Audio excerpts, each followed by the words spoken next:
So attending the career fair does offer a lot of professional benefits, and you learn a lot just by even going to one in general.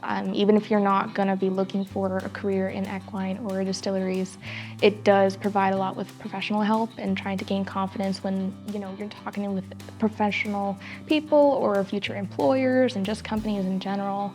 I think it opens a lot of doors, especially working for a big reputable company. You also meet people that are sort of connected to the company itself, and then that way you just kind of build off of those connections. So you almost have like trails of opportunities.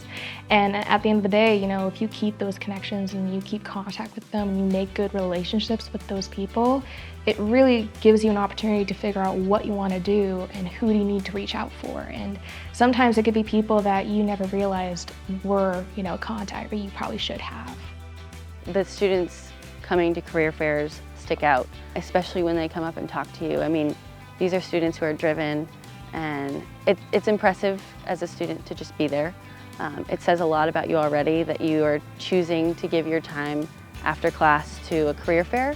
It's amazing. I mean, I was there as a student, I was there working for UK at one point, and then now I get to go and talk to students about something I'm passionate about. And I think it's really cool because, I want to give back to the program that, helped shape me into who I am and the professional I've become.